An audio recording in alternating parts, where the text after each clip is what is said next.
जय श्री राम मित्रों। आपका अपने चैनल गुरु कलश में हार्दिक स्वागत करता हूं। मित्रों, अभी तक चैनल सब्सक्राइब नहीं किया है तो तुरंत करें। नोटिफिकेशन बेल को ऑल पर सेट करें, जिससे हमारे आने वाले नए वीडियो शीघ्र आप तक पहुंच सकें। मित्रों, हमारी चर्चा 10 वर्क कुंडलियों में दशमांश पर चल रही है, यानी D10 में। D10 के में अभी तक हमने जाना, यदि किसी व्यवसाय की आप कुंडली देख रहे हैं तो D10 के भावों का क्या सिग्निफिकेशन होना चाहिए या क्या आपको देखना चाहिए।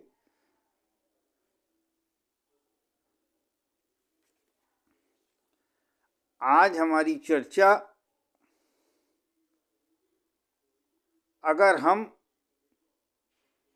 किसी व्यवसायी की कुंडली देख रहे हैं, व्यापार करने वाले की कुंडली देख रहे हैं, तो D10 का विश्लेषण करते समय किन बातों को हमको ध्यान में रखना चाहिए,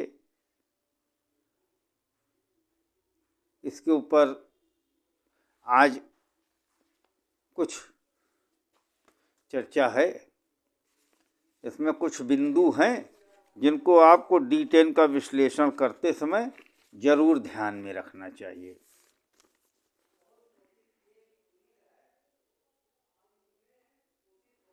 मित्रों, D10 का विश्लेषण करते समय जब आप किसी व्यवसायी की कुंडली को देख रहे हैं तो उसके सिग्निफिकेशन अगर आप नहीं समझते हैं तो वो आप पिछले वीडियो से देख लीजिए। यहाँ पर उसी को रेफरेंस में ये नियम भी रहेंगे। सबसे पहले तो आपको D10 में शनि की स्थिति, D1 में शनि की स्थिति को अवश्य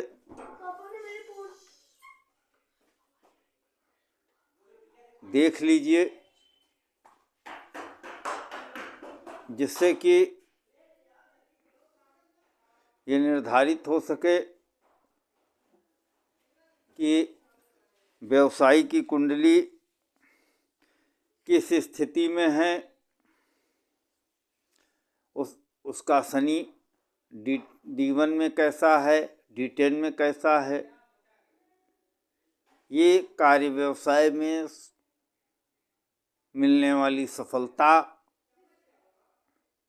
आपको या असफलता जो भी जातक की कुंडली में होगा, वो आप इससे पहले आपको इससे सूत्र मिल जाएगा।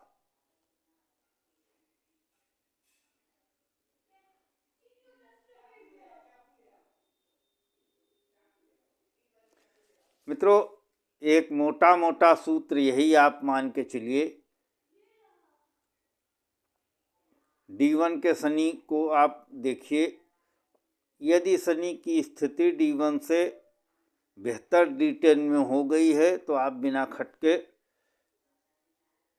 ये प्रेडिक्ट कर सकते हैं कि व्यवसाय में जातक को अच्छी सफलता मिलने वाली है।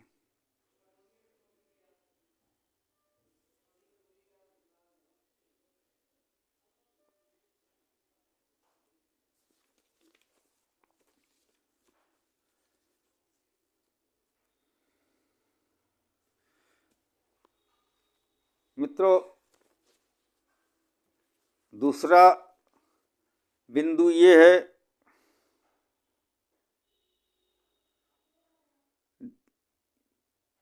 D10 में यानी दशमांश में दूसरे भाव में जो ग्रह होता है वो आपके दिमाग में, यानी जो जातक है उसके दिमाग में आने वाले आइडियाज़ को दिखाता है, विचारों को दिखाता है, नए नए विचारों को दिखाता है। इससे आप ये जान सकते हैं कि जातक के मन में क्या क्या विचार आ रहे हैं, और उन क्षेत्रों में ही वो सफलता प्राप्त कर सकता है। उन क्षेत्रों में भी वो सफलता प्राप्त कर सकता है, बशर्ते बाकी D10 में अच्छी स्थिति हो। अब और इन विचारों के क्षेत्र में उसके कार्य भी हो सकते हैं और कार्य में सफलता भी हो सकती है। ये अब आप जब एक बात और ध्यान रखिएगा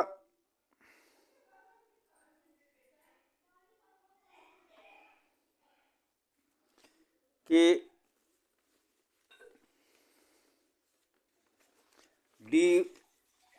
D10 में जो दशमांश का स्वामी होता है, दशमेश, जहां बैठा होता है, वो ये बताता है कि जातक क्या अच्छा कर सकता है।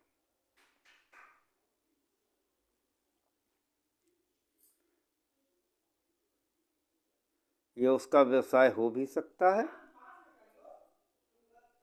हो सकता है उसका व्यवसाय ना भी हो। ये संभावना बताता है।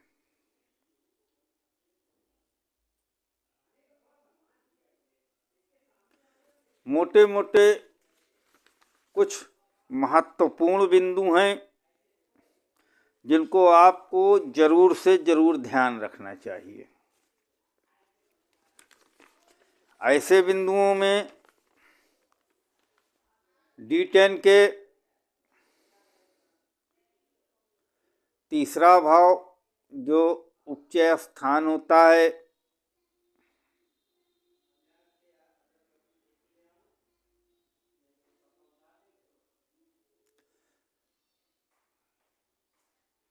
कुछ विद्वान इसको पूर्ण रूप से नकारात्मक भाव मानते हैं, जबकि मेरी ऐसी मान्यता नहीं है।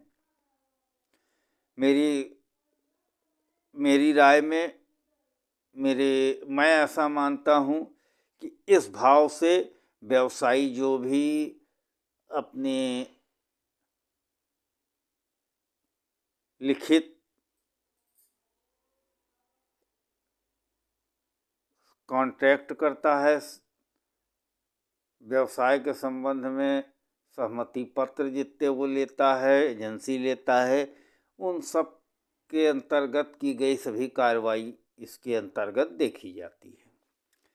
वो पार्टनर के साथ भी हो सकती है, वो कंपनियों से भी हो सकती है, वो भिन्न भिन्न लोगों के साथ जो भी कागजी कार्रवाई होती है, व्यवसाय के संबंध में वो चीज़ महत्वपूर्ण रखती है। वो काम आप यहाँ से देख सकते हैं।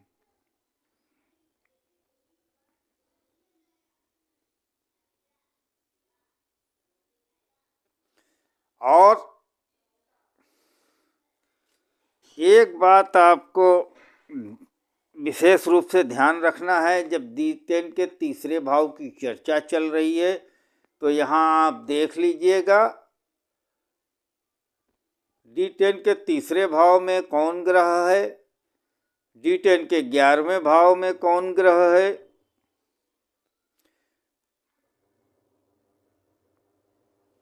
यदि D10 के तीसरे भाव में ग्रह हो और 11वें भाव में कोई ग्रह ना हो, तो ये किसी एक थीम, कार्य, व्यवसाय के समाप्त होने को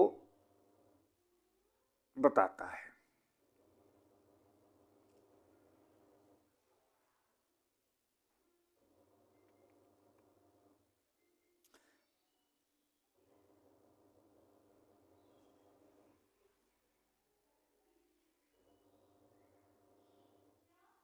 तो आप ऐसा कह सकते हैं,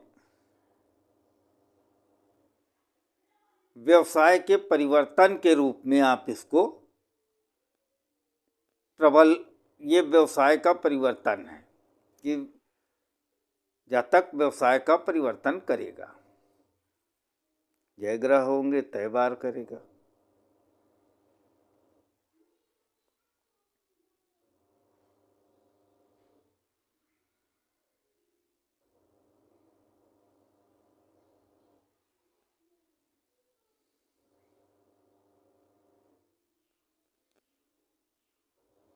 इसमें भी खास बात है कि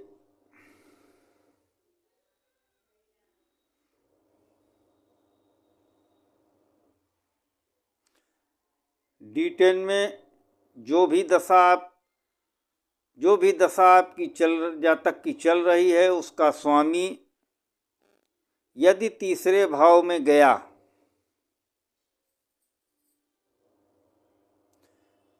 तब तो आप तुरंत ही बता दीजिए ये किसी नए कोई एग्रीमेंट समाप्त होगा, कोई नया परिवर्तन व्यवसाय में होने वाला है।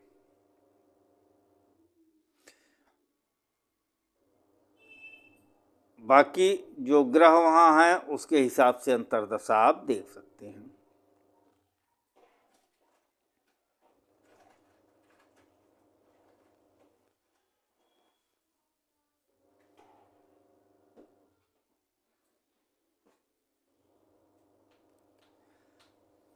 इसके अलावा 6-8 तीसरे भाव में 6-8-12 के स्वामी बैठे हुए हैं, तो ये नया पुराना एग्रीमेंट समाप्त करा देंगे।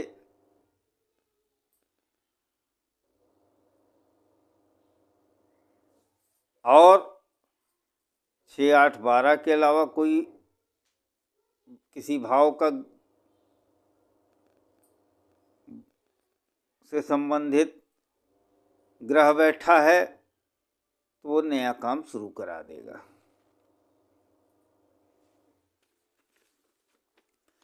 मित्रों, वर्क कुंडलियों में देखने में मेरा ऐसा मानना है, जो इस पर्पज के लिए, जिस काम के लिए आप देख रहे हैं, उससे संबंधित थीम को ध्यान में रखते हुए, भावों के कारकत्व को ध्यान में रखते हुए आप विश्लेषण करें। कोई रॉकेट साइंस नहीं है इसमें बिल्कुल बेसिक, जितना बेसिक से चलेंगे प्रिडिक्शन उतने बेस्ट होंगे आपके। अब जैसे चौथा भाव है, चौथा भाव व्यवसाय की कार्यस्थल व्यवसायी का ऑफिस, इसको दिखाता है।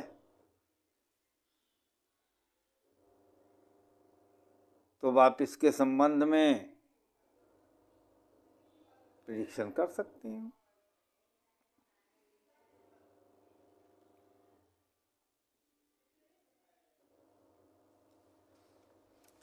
और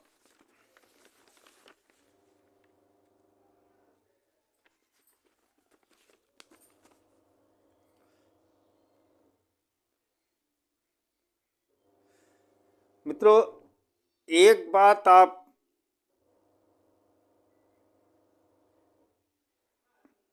ध्यान रखिएगा, D1 के जो दशमेश होता है, यानी लग्न चार्ट का 10म भाव का जो भी स्वामी होगा, वो दशमांश यानी D10 में जहां भी बैठेगा, उससे 6-8-12वें भाव के काम से जातक को दूर रहना चाहिए। ये जातक को नुकसान दे सकता है, परेशानी दे सकता है, अचानक आने वाली हानियां दे सकता है। तरह तरह की परेशानी पीड़ा से जातक पीड़ित हो सकता है।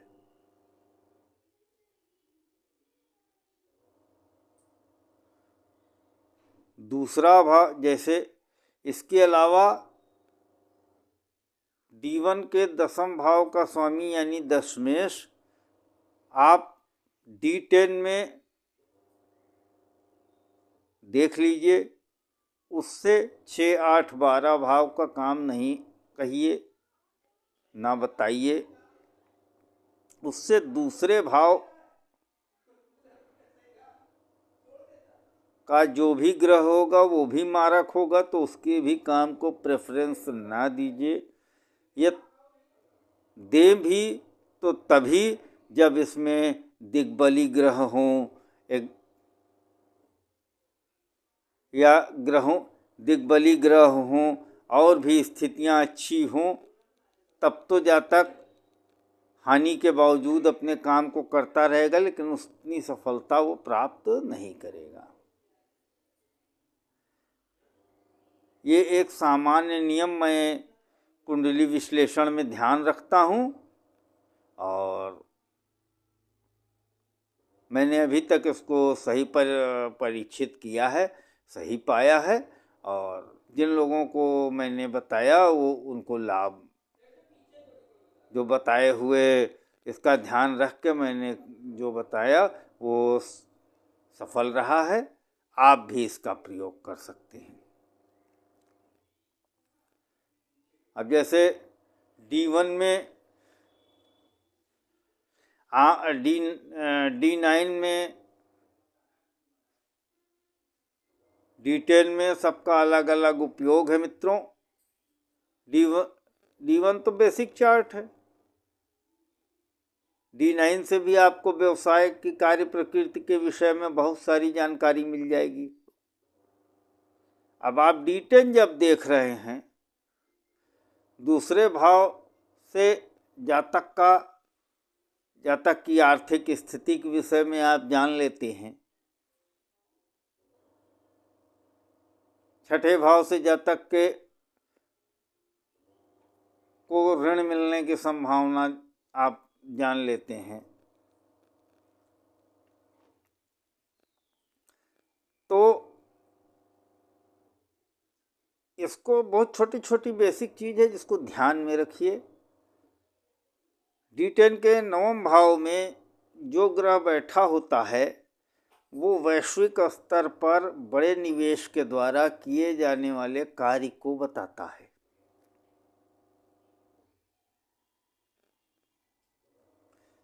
इसको ध्यान रखिएगा।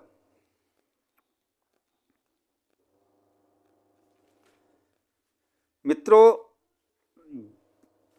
एक बात का विशेष ध्यान रखिएगा, D10 में जो भी दिग्बली ग्रह होते हैं वो जातक को भरपूर सफलता दिखाते हैं। जितने अधिक दिग्बली ग्रह उतनी बड़ी पद प्रतिष्ठा, उतना बड़ी सफलता, उतना बड़ा पैसा, बेखटके बताते हैं। इसलिए दिग्बली ग्रह का कार्य मैंने जो पूर्व में बताया 6, 8, 12 से दूर हो तो अति उत्तम, अन्यथा दिग्बली ग्रह का काम करने पर काम विपरीत परिस्थितियों के बावजूद जातक चला लेता है, चलता रहता है, उसमें बाधा नहीं आती।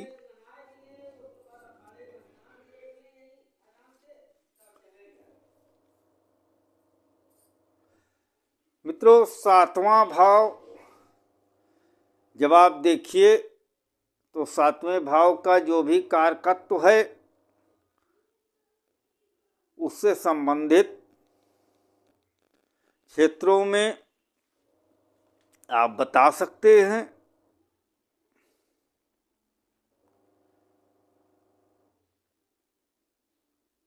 अगर इसमें ग्रह है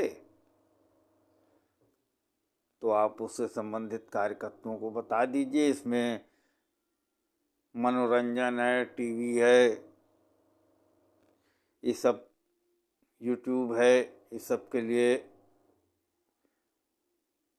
जहाँ पर खुद को प्रेजेंट करना हो सामने प्रत्यक्ष जनता के, ऐसे सभी प्रेजेंटेशन के लिए ये भाव बहुत उपयुक्त होता है।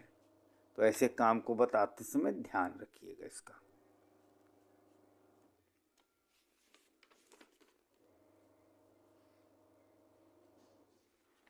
मित्रों,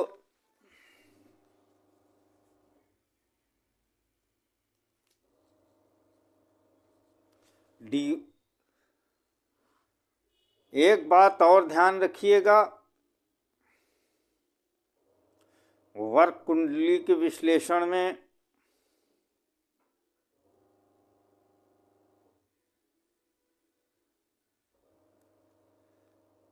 D1 के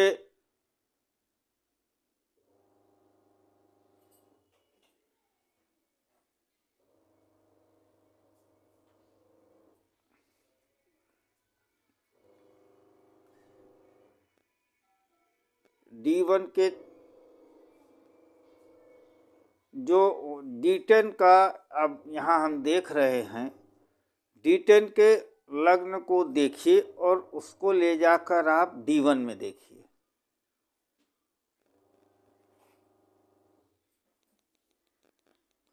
अगर वो 6, 8, 12 से है तो परेशानी होगी जातक को। मैं तो यहाँ तक कहता हूँ आपको, आप किसी भी वर्ग कुंडली का जो 6, 8, 12 भाव होता है, यदि उसकी राशि D1 में 6, 8, 12 में पड़ रही है तो आप बिना खटके ये समझ जाइए कि उस विशेष क्षेत्र में जातक को परेशानी है। या आप इतना कह सकते हैं कि आपको मान लीजिए D1 में है तो आप विवाह में परेशानी बता सकते हैं, D10 में है तो व्यवसाय, नौकरी, कार्य क्षेत्र में परेशानी बता सकते हैं।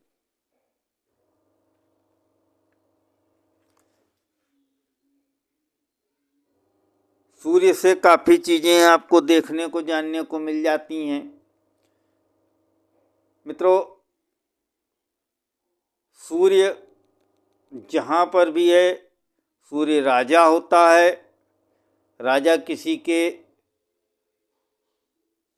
नीचे काम नहीं कर सकता, इसलिए सूर्य किसी को किसी भी स्थिति में जातक को किसी के नीचे काम नहीं कराता। इसका निष्कर्ष क्या हुआ? जातक स्वतंत्र व्यवसाय करेगा या सेल्फ एम्प्लॉयड होगा या व्यवसाय करेगा, लेकिन स्वतंत्र रूप से करेगा। तो ये सूर्य को पहले देख लीजिए, सूर्य की स्थिति देख लीजिए, तो आपको व्यवसाय की कुंडली में सूर्य अच्छी पोजीशन पर मिलेगा। सेल्फ एम्प्लॉयड लोगों की कुंडली में सूर्य ऐसी जगह मिलेगा जो ये स्वयं बताता रहेगा कि जातक किसी के नीचे काम नहीं कर सकता।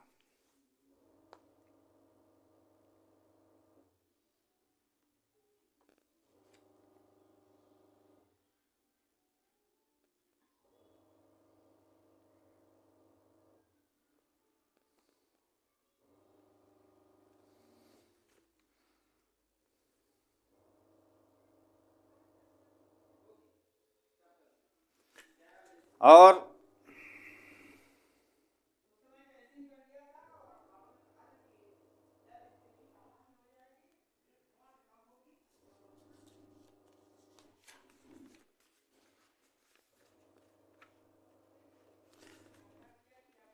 मित्रों,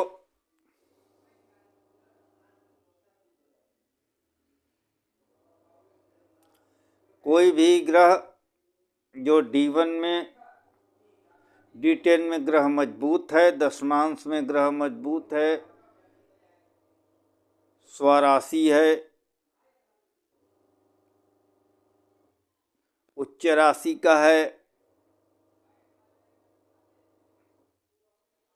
तो आपको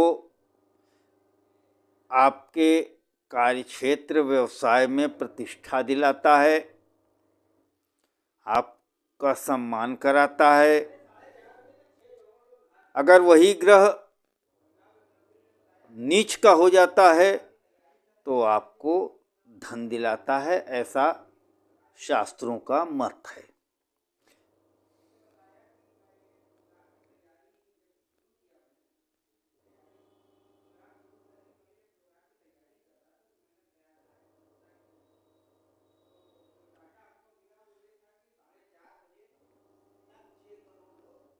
इस प्रकार ये छोटे छोटे कुछ नियम हैं जिनको आप देखकर ये जान सकते हैं कि जातक की क्या स्थिति है, कौन सा व्यवसाय करना चाहिए। व्यवसाय का निर्धारण में इस बात का ध्यान रखें, लग्न में ग्रह कोई बैठा है कि नहीं, लग्नेश कहाँ है। व्यवसायी के लग्नेश को अच्छी स्थिति में होना ही चाहिए। लाभेश को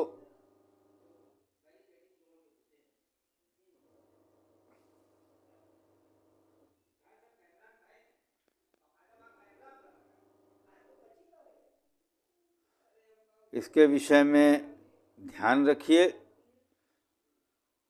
लाभेश अच्छी स्थिति में है। मंगल से ऊर्जा देखते हैं, काम करने में व्यक्ति का क्या रुझान होगा, कितनी मेहनत से काम करेगा। शनि ये बताते हैं कि व्यक्ति में कितना मेहनती है। इन दोनों का आप सूक्ष्मतापूर्वक विश्लेषण कीजिए, विश्वास मानिए। आप मैंने जो जितने पॉइंट बताए हैं, यदि आप इनका ध्यान रखते हैं, बहुत सामान्य से हैं, आप इनका ध्यान रखते हैं तो आप विश्वास रखिए, आपका जो भी प्रेडिक्शन होगा वो सही होगा और जातक को उसका लाभ मिलेगा। मित्रों, ये थी दशमांश को देखने का कुछ रूल, कुछ जानकारी अच्छी लगी हो तो इसको जो लोग ज्योतिष फॉलो करते हैं, ज्योतिष को लाइक करते हैं, उन तक शेयर कीजिए। चैनल को सब्सक्राइब कीजिए, लाइक कीजिए। जय श्री राम।